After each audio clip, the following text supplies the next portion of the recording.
Live with studios in Midland and Odessa, you're watching CBS7 First Alert News at 9 on the CW West Texas. Midland really deserves the best, Christmas tree lighting and market event, and whatever we can do to support that and be a strong partner and create these opportunities. Midland deserves something like this. The very first mistletoe market was held tonight at the Midland tree lighting ceremony. Coming up in just a few minutes, we talk about all that went into planning that new event. Good evening and thanks for joining us here for CBS 7 News at 9 on the CW. And thanks for joining us live on our CBS 7 YouTube page. I'm Jay Hendricks, and we start tonight tracking crime. Odessa police responded to a gunshot victim at Clover Avenue at around 4:30 this afternoon. Odessa police telling us they responded to a gunshot victim at Clover around that same time. When officers got there, the victim was found dead. Now, the suspect has been placed into custody and no names have been released at this time. The investigation is ongoing. We will continue to keep you updated as we get more information. Another story we are following for you. According to Pecos Chief of Police Lisa Tarango, officers were involved in a shooting on Sunday evening that left an officer injured and a suspect dead. The officers involved have been placed on restrictive duty while the Texas Rangers investigate, which is a procedure for officer-involved shootings. Now, according to Chief Tarango, officers responded to an ongoing domestic issue on West Jackson Street. She says they made contact with 37-year-old Adam Ibarra, which led to the shooting. Texas DPS confirmed Ibarra was killed in the shooting. We will, of course, keep you updated as we learn more about this situation. City of Odessa reports that these two 17-year-olds, Caitlin McKibben and Haley Archuleta, have been arrested and charged with possession of marijuana and manufacture and delivery of a controlled substance. According to the city, Odessa police investigators were looking into a fentanyl overdose where the victim did not die. McKibben allegedly gave the fentanyl to the victim, who is still recovering. Police put her under surveillance and witnessed she and Archuleta smoking marijuana in a car in the H-E-B parking lot at 42nd and Grandview. When police searched their vehicle, they found marijuana and the fentanyl lace pills. Upton County announcing earlier today that Sarah Brown has been appointed sheriff after former Sheriff Mitch Upchurch resigned. Upton County's Facebook page says that the Commissioners Court voted unanimously to appoint Brown as the next sheriff. County did not release any further information about Upchurch's resignation, only saying that they wish him the best in his endeavors. It's Giving Tuesday, and that means it's a time where people are encouraged to be generous. And one thing that makes the Permian Basin a strong community is the will to want to help nonprofit organizations in the area. Most of those organizations we spoke with say that without volunteers, they wouldn't be able to continue operating. John Harridge asked leaders of Meals on Wheels months ago what he could do to help them not only feed more people, but also push more businesses to donate as well. Executive Director Craig Stoker says the funds will go toward feeding homebound and disabled seniors who are a part of their program. For Harridge, it was a personal matter for him to donate money to something that's helped his family in the past. John Harridge asked the leaders of Meals on Wheels months ago what he can do to not only help them feed more people, but also push other businesses to donate as well. Executive Director Craig Stoker says the funds will go toward feeding homebound and disabled seniors who are a part of their program. For Harridge, it was a personal.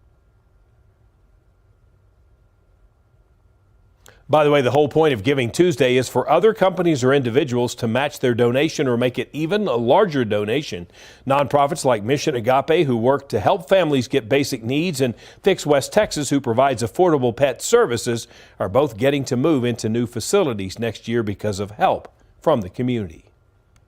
Overall, we feed about 5,000 individuals every single month. So we are out there trying to tackle hunger. We've been super lucky that our community has supported us because our community really has built Fix West Texas over the past 4 years. Everything we have has been given by our community to us to better serve our community. They believe community has been key to their continued success. And if you want any more information on these organizations, you can go to our website, CBS7.com. It was a record weekend for holiday shoppers. That's according to a survey from the National Retail Federation. The Federation says about 2.4 million consumers shopped between Thanksgiving and Cyber Monday. That's up about 2% from last year. Black Friday was the most popular day for both in-store and online shopping. NRF President Matthew Shea says the high turnout can be attributed to several factors. Certainly speaks to the way consumers are feeling, but also the deals that were out there and the opportunities that retailers provided on goods, on items, on gifts that consumers wanted. The weather was favorable in much of the country. The NRF says nearly half of all consumers are already done with their holiday shopping, but consumer financial services company Bankrate says while there are more shoppers, they are spending less. The average amount spent fell about 1% compared to last year to $321 per person. Time now to talk your weather forecast. Chief Meteorologist Tom Teever-Teller joining us now. We lit the community Christmas tree in downtown Midland tonight to get the holiday started. A little bit of a chill in the air. Yeah, a little chilly out there as we saw temperatures for the lighting at lower 50s. Looks like we're going to see more high clouds in our forecast. See those out there with that past full moon across the area. But overall, though, pretty quiet conditions across the area right now. As I look outside on a live iCam in Odessa, we are seeing relatively quiet conditions. Temperatures into the mid to upper 40s now, so things are cooling off quite a bit. And there's not a lot of breeze to deal with, so that's not adding to the chill out there across the area. But here's what we are going to be looking at. More high clouds in the forecast as a windy cold front is on the way coming up on Thursday. And that's going to make for a cooler parade of lights in Odessa. We're going to talk a little more about that forecast and other holiday events coming up here in just a few minutes. Today, the city of Midland marked the beginning of the Christmas season with a 50-year-old tradition, a tree lighting ceremony in downtown Midland. The 50-foot Christmas tree has over 4,000 lights to add to the tall city skyline, but those 4,000 lights will never be brighter than the smiles that appeared once the tree was officially lit. I think that's the best part of this. I think that's why we do everything that we do here. That's why we put all this stuff together, is just to see the community come out and have a good time, making memories with their family, laughing, smiling, just seeing everybody come out year to year. It's just a great community event to always come out to and see. This year's tree lighting also marked the first time a pop-up market accompanied the festivities. It is the Mistletoe Market that is called. It's a collection of vendors and food trucks that surrounded the park. It was held at 5 p.m. to 9 p.m. tonight, a partnership between Midland and Centennial Park. Midlanders may have found a new tradition to go to with their yearly tree lighting. It's the new Mistletoe Market and has the potential to become an annual event created through a partnership between the city and Centennial Park. Becky Lee Haberman got to the park bright and early to set up Santa's Hat Workshop. It's a holiday display on her Everyday Custom Hat company. She says the new event is a great way to connect with her community. I think what they're doing here today is really, really great because they're creating memories. Families are going to come, they're going to shop, the money's going to stay local. They're going to be here for the Christmas tree lighting. They're going to see Santa. It's like a one-stop shop, and it's going to create these magical memories for kids for a lifetime. About 45 vendors, including various shops, food trucks, and nonprofits, line Texas Avenue and Wall Street surrounding the main tree lighting event tonight. Picking out holiday decorations is just one of the many fun parts of the holiday season, but could inflation be making it more expensive to deck the halls? Jessa Umbro from our sister station in Kentucky has more. Whenever you get one end and one get the other, everybody wants to have a Christmas tree and celebrate Christmas and have a place to put their presents. I think that prices have gone up everywhere so much that we've tried to kind of maintain our pricing here. At Kovalik's Christmas Tree Farm in Winchester, inflation is not getting in the way of the Christmas spirit. We just want to make sure we get it nice and clean for the customer. We haven't had too much of a lack of customers. People they will save up for Christmas and they want to have that experience. While buying a natural Christmas tree is a cost that customers will face in the short term, I'm told that coming out to local farms and investing in the agriculture community benefits all Kentuckians. Even in my few days here, I felt like I've built a second family because if I need help with anything, I can ask and they would be willing to help me. The farm doubles as a classroom for Garrett Goldhahn and Daniel Townsend. As members of Future Farmers of America, they say business at the Christmas Tree Farm provides valuable lessons for their futures in agriculture. I never grew up on a farm, so like actually working out on a farm is actually great for that experience. You get to learn a lot of skills about agricultural and a lot of leadership and a lot of community service. And this just makes it a whole lot easier to be able to get it into your house. You just take it right in with the baling wrap on it, and then it's ready to get loaded in the car. In Winchester, Jessica Umbro, WKYT. In Indiana, a popular fundraiser is back for its 12th year. It's called Bears in the Air, and it started this morning with ceremonial first donations at the South Bend International Airport. Take a look. The airport is collecting teddy bears and other stuffed animals through Friday, December 15th.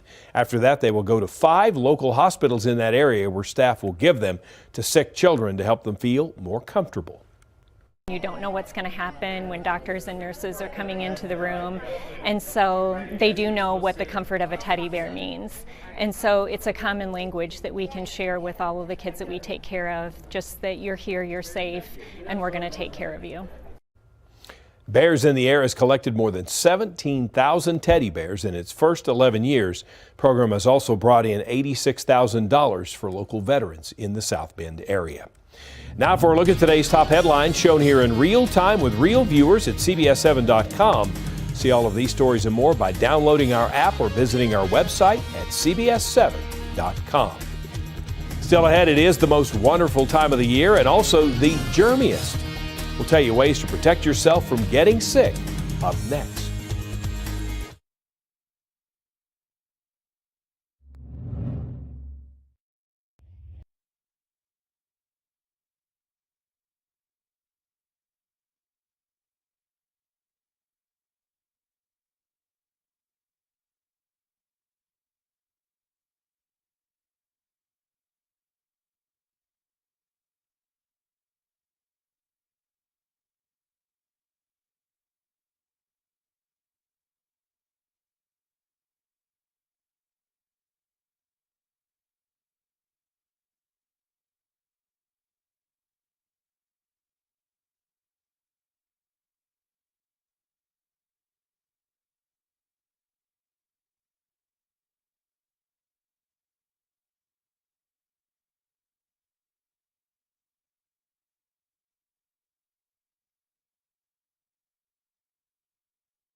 After a busy Thanksgiving travel weekend, respiratory virus season is ramping up across most of the country. Forecasting from the U.S. Centers for Disease Control and Prevention suggests there will be about the same number of hospitalizations as last season. In today's Health Minute, Mandy Gaither has a look at the latest data and how to keep you and your family healthy. Across the U.S., flu, COVID-19 and RSV are spreading. It is that time of year, and we know that all of the respiratory viral illnesses are starting to ramp up. Flu cases are rising across most of the country, especially in Louisiana, Alabama, Mississippi, Georgia, and South Carolina. While outpatient visits for flu-like illnesses are lower than this time last year, they're still higher than the previous 4 seasons. COVID-19 hospital admissions and emergency department visits are also on the rise again after a few weeks of decline. I was in the hospital on call this holiday weekend, and I'm certainly starting to see more people being hospitalized, mainly with COVID. Dr. Kristen England with Cleveland Clinic says it's not too late to protect you and your family through vaccination. More than a third of adults and children have gotten a flu shot this year. When it comes to the new COVID-19 vaccine, nearly 16% of adults and just over 6% of children have gotten it, and nearly 15% of adults ages 60 and up have gotten the new RSV vaccine. Vaccinations will always be the key way to prevent the transmission of any of these respiratory viral illnesses. For Health Minute, I'm Mandy Gaither. Dr. England says if you suspect that you may have COVID-19, it's still important for you to do your at-home test so that you're aware if you have the virus and then can take proper precautions to avoid spreading the illness. That includes staying home when you're sick and masking up if you have to go into public. Well, we are going to be looking at a little more of the same, a little more breeze on the way as the next cool front arrives. We'll talk about that. We'll talk about the forecast for the Parade of Lights this weekend. Coming up next.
Now, from the CBS7 First Alert Weather Center, here's Chief Meteorologist Tom Tiefertiller.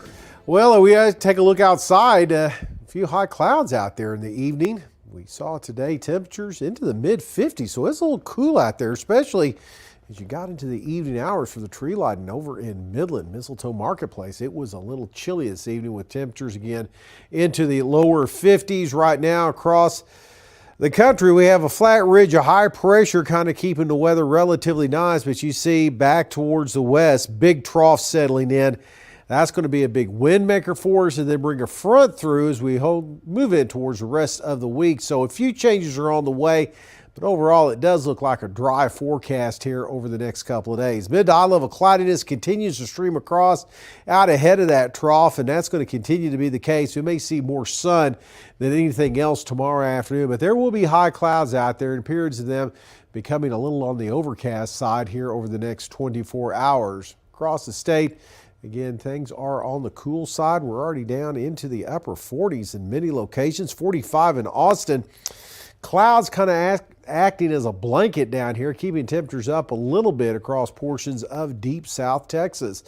There's all the high cloudiness that's going to hang around overnight tonight into the early morning hours. But again, a little bit of a break tomorrow afternoon before we see more high clouds, maybe some low cloudiness try to build in towards early Thursday morning with the approach of that next system. It's going to bring a lot of wind to the forecast. It's going to hold off, though, until Thursday, as we'll be looking at relatively quiet conditions, maybe a little gusty across the Trans-Pecos tomorrow afternoon. But the wind comes around to the west with that system moving in late on Thursday. So expect some gusty winds out of the west as that next front starts to roll in. So for tonight, a little on the chilly side, lower 40s to the upper 30s in a few spots across the northern Permian Basin. And then a couple of degrees warmer tomorrow, around 60 degrees with the high cloudiness. And your CBS7 First Alert exclusive 10-day forecast shows that front Thursday into Friday with some windy conditions, a little more chill in the forecast coming up on Friday. But right now looking cool and nice for Parade of Lights, as we'll see generally clear skies coming up for the weekend. Still ahead, the latest on cyber attacks in the U.S. The story is coming up.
The United States government investigating cyber attacks in various cities around the U.S. that have targeted systems like public utilities and even health care. Laura Aguirre has the latest. I'm surprised, but I'm not shocked. I mean, we've seen attacks from nation-state adversaries on a lot of our infrastructure. Pennsylvania Representative Chris DeLuzio reacting to one of the nation's latest critical system cyber attacks on an out-of-the-way municipal water authority in his state, in the city of Aliquippa, about 35 minutes northwest of Pittsburgh. Local officials say an automated control system manufactured by the Israeli-based company Unitronics shut down Friday. When it was rebooted, a message appeared on a monitor screen saying, "Our system had been hacked by legal right from the cyber avengers, down with Israel." The Department of Homeland Security is now investigating the attack by the self-proclaimed cyber avengers. Federal officials say it's a pro-Iran anti-Israeli group that has claimed several similar attacks on X, formerly Twitter. Aliquippa authorities confirmed that no customers lost water service as workers were able to operate the affected system manually. But it's one of several U.S. infrastructure alarm bells in recent days. Since Thanksgiving Day, several hospitals in East Texas and New Jersey have been forced to scale back patient care after separate suspected ransomware attacks crippled critical technology systems. Authorities in both states are working with federal investigators to find out what happened and resume full operations. We've got to make sure we're giving local governments and state governments the means to protect themselves against bad actors who are sophisticated, countries like Iran, China, North Korea. I'm Laura Aguirre for CBS7 First Alert News. Still ahead, candy canes, candy corn, and syrup. How to get the iconic Elf spaghetti up next.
All right, before we go for Elf's 20th anniversary, HelloFresh is releasing its popular version of the syrupy candy top spaghetti, famously devoured by Buddy the Elf. We've all seen the show. We know what we're talking about here. HelloFresh kit features spaghetti along with sweet toppings like maple syrup, marshmallows, chocolate candies, and of course, chocolate frosted pastries.